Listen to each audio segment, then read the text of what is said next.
If you notice, the traditional compact crossover class has kind of moved on. Think CR-V and RAV4 and X-Trail.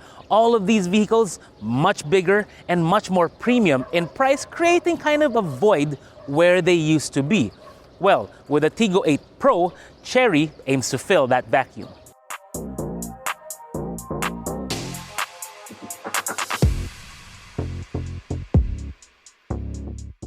If you've been observing what Chery has been doing with their local lineup, then the Tiggo 8 name is actually a familiar one.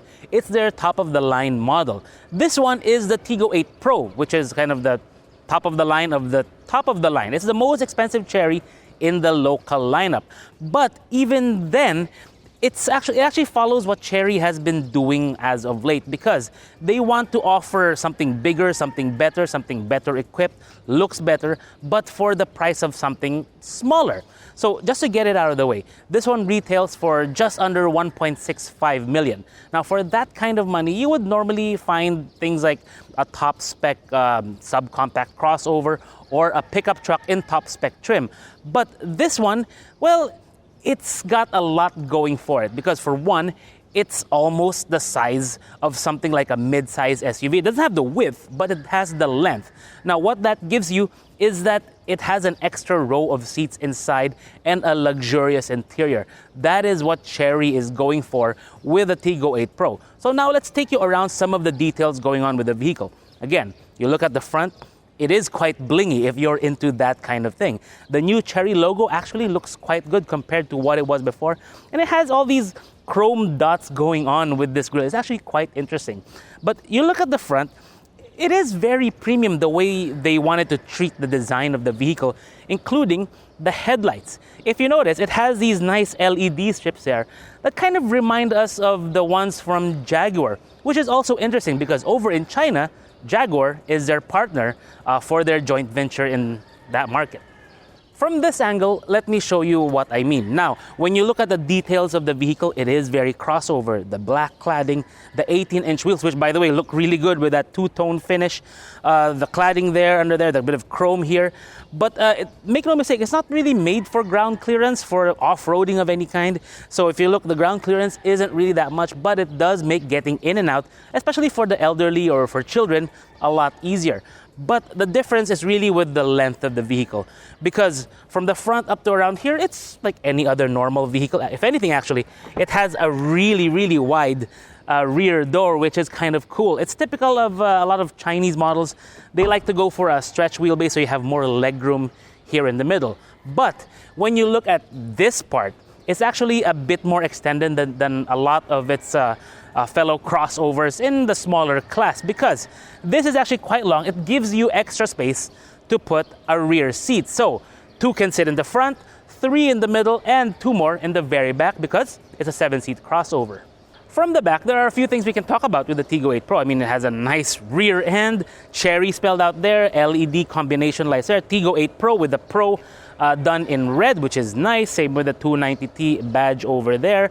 But you look at the lower bumper, you notice it has 2 tailpipe finishers there. It's actually functional, even though this is actually not connected to the actual exhaust, but both do have pipes tucked in there just to make it look a lot cleaner. There are several ways to open the trunk. One is with your key, one is a button there, there's another one inside. But when it opens up, it's actually really quiet. I mean, which is always a good thing. Now, you pop it open and then you see that it is in fact a 7-seater. There's seats for 2 right here, and these can easily fold down. Oh, by the way, the headrests on the 3rd row are really nice, much nicer than a lot of the models like, say, Fortuner even, because those are very flat. These ones are quite plush. So, folding these down, it's quite easy. There. Right there, and voila. In that configuration, it can actually take on a lot of your cargo for a weekend away. There's also a tonneau cover here, the retractable kind, that you can mount on the sides to give you a nice privacy screen for the stuff you have here in the back, if you want to keep the 3rd row folded down. But the nice thing here is that you can also do the whole fold flat thing if you want to get a lot of stuff in the cabin. Because in this configuration, it really does grow. It kind of can almost function like, well, not really a panel van, but close to it. Oh wait, I toggled the wrong thing. This one is actually this latch here. This is for getting in and out. Now, if you'll notice, the seat kind of moves forward a bit more. That's for getting in and out of the third row. What I wanted to do was this one, the latch below it. And in that configuration, well, you've got space for, let's say, a bike or more. And if you notice, the Tiggo is beeping at me because the tailgate is open and I'm doing this kind of walk around thing. But yeah, very, very convenient and very useful depending on what you want to do. Now let's take a peek at the engine bay of the Tiggo 8 Pro. But first, the hood. Hood dampers makes it a whole lot easier for us to do shoots like this. But you look around, even though it's not really totally covered like other automakers, particularly luxury automakers, it is very neat and clean. I mean, they even covered up this bit. It matches with the headlights. Everything just looks very nicely organized, which we do like. We like that kind of effort. Now, you look around, it has braces here for extra rigidity. The engine itself, though, that's the one we're really curious about, because this one, you can see, 1.6 T-GDI. T for turbo, which is why you can look over there in the back. And you can see that turbo with the heat shielding over there. That's why it's all right, like right there. And then you have GDI, which is gasoline direct injection. The result here is a 4-cylinder 1.6 liter that produces 195 horsepower. Now, when we compare that to one of our favorite engines in the market right now, which is the 1.5 TD from Geely, that one produces 177 horsepower. This one actually produces significantly more than that, which we do like. The gearbox is a 7-speed DCT or dual clutch transmission. It has multiple modes and it's purely front-wheel drive. So, you know what? Let's take out this car and see how it feels on our roads.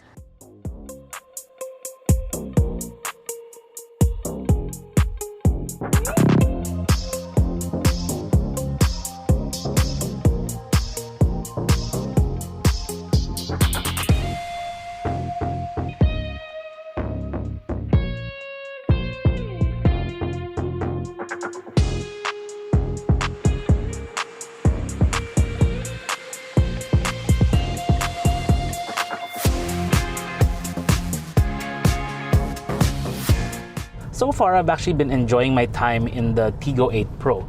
I mean, driving it around town, it's comfortable, it's quiet.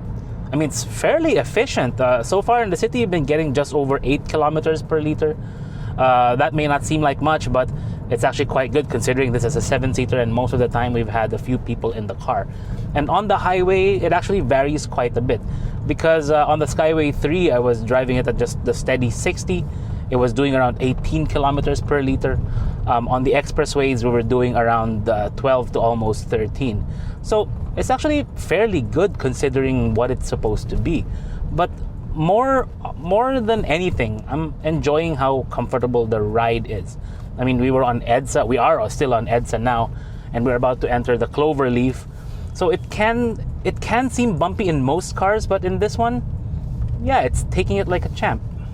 But the thing I like the most, especially now that we're on the really patchy part of EDSA, is the seating, the upholstery of this, because the brown leather is very, very nicely padded, that I have to say.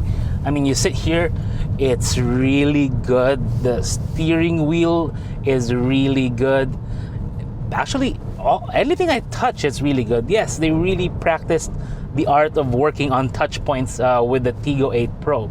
The third row can seem a bit tight. I'll roll in some footage of me sitting back there, but it can seem a bit tight for someone of my size. For your height, maybe it'll be better, but I'm 5'6", so for that height there, it can seem a bit tight because my head was already almost touching the ceiling, and my knees were already almost to the backrest of the middle row. Now, speaking of the middle row, that's actually a nice place to be. Granted, the vehicle isn't that wide, so you don't have the width to kind of relax like an executive saloon there. But what you do have is the legroom. And if you notice, on the backrest of the passenger seat, there's actually a control where the driver can manually move it forward and out of the way to give you more legroom if you're sitting in that seat. And in that configuration, you can really relax, even with, especially with that armrest. And the way the floor is, this being a crossover, there's no transmission tunnel there that protrudes out, so you really can chill in the middle row of this car. Now on to the features. There are a lot of features to get used to in this car, and you can tell by looking at all the buttons you can push, like power windows, memory for the seat, all the controls here, like the auto start stop system, the AVM. Yes, it has a 360 camera system, and with kind of like an augmented reality AR style 360 camera system, which is kind of neat. Takes a bit of getting used to. Parking sensors, the drive modes, but the thing I'm really most interested in are the screens, because there are 3 of them. Digital screen as your instrument cluster, digital screen as your infotainment. I mean, didn't expect anything less than that. But also, the climate control panel is a digital screen. Now, I think that it's kind of borrowing from what Jaguar Land Rover is also doing. Again, they're partners over in China. The climate control system, it's very nice. It's also where you control some of the features with safety, like this one has the lane keep assist, which maintains you in your lane on the expressway. It also has a lane departure warning, those kinds of things. The central screen here, the infotainment, it does have a lot of nice features with it, like the QD link, but surprisingly I can't get any Android Auto to work on it because I don't think it has it. But the audio quality is actually really good on this vehicle. But again, I do wish it had the Android Auto functionality now that I'm using a newer phone. But the thing I'm really more interested in is right here, the digital screen in front of the driver, because it looks good. I mean, honestly, because you look at it, they didn't try to do the same old speedometer, tachometer, conventional display with this vehicle. They made it kind of like a dial of some kind, like, it looks different, it looks nice. I've seen it in a few other cars, but the execution of Chery in this one is very, very good. One thing I did notice, though, is that I think they need to work on the grammar of their displays, because there are some things that are mentioned here which kind of sound really weird, like, please parking to reset something. The manners of the transmission when you're at higher speeds is actually okay. It's very quiet, it's very comfortable, it's very smooth. When you're at faster speeds. When you're in city traffic, the transmission, the response is actually really quick. Perhaps too quick, because you just give it a tap, it just, the response from a standstill is very, very sharp.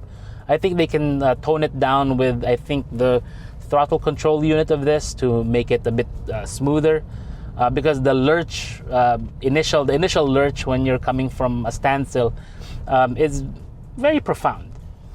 I like how all the buttons on the Tiggo 8 Pro feel. I mean, the power window switches feel good.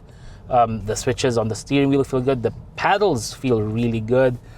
Even the dials here are nice. And the shifter is very, very intuitive and very easy to get used to, even though it looks quite different. But one thing that really struck out with me is the rear view mirror, because it's got a weird magnification to it. Sometimes, I mean, the first time I sat in the Tiggo 8 Pro, I just found it so weird that I just put it like that. I didn't even want to look at it, because I'd rather use the side mirrors, which are okay. But this one, I would probably put a third-party mirror on it. I don't know, Broadway's the brand, right? One thing I'm getting from how these new generation Cherys feel is a sense of ambition. Like, they really want to make better cars, and I can see and feel that with the Tiggo 8 Pro. I mean, even with the other Chery units, you start thinking that, okay, it's, for the money, is it okay? Is it good? But with this one, you know what? It's actually quite good for what it's trying to achieve. Now, granted, it may feel different when you compare it to, let's say, the new CRV, well, the current CRV, because that, I think, is the standard for a crossover 7-seater in that size. But this one, it's right up there. You know what? It's right up there in terms of, the build quality is a lot better than what I remember from Cherys back then. And even when I was looking around the vehicle, if you watch my previous reviews of Chinese cars, I would point out When you see bolts or screws that are the auto shop variety, you know, that when the light shines on them, they look like rainbows. There's none of that in this vehicle. Everything looks painted or proper. So Chery is really applying their huge manufacturing and R&D capabilities into making vehicles better. And that is something I think that is very commendable, because that's the whole point, to engineer something that's good and that you can actually be proud of. And I think we're seeing that with these new vehicles.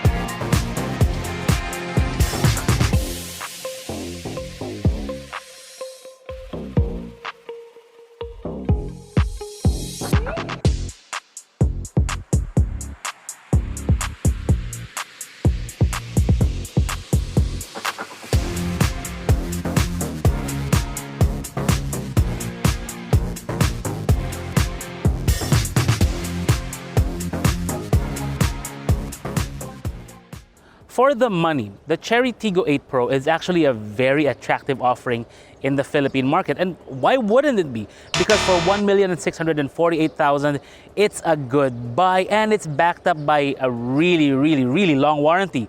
One that isn't beaten in our country or even around the world, I would think. Now, there are some things that I think they should improve on with the vehicle, but a lot of these things are fine-tuning, like a few fitment issues inside, but very, very minor. The transmission response at low city speeds could be a bit over-eager. The LCAS, the lane keep assist system, could use a bit of fine-tuning too, along with the instrument cluster, because we found a few little grammar issues here and there. But again, nothing major, because a lot of the things, the fundamentals of the vehicle are already right. It's very comfortable, it's very quiet, it's very efficient, and it is actually quite punchy. Now, to find out if the Chery Tiggo is a good fit for you, you really should drive it and head on over to any of Chery's dealerships nationwide to test one out for yourself, because, well, this might just be the right fit for you. This is Vince of AutoIndustriya.com.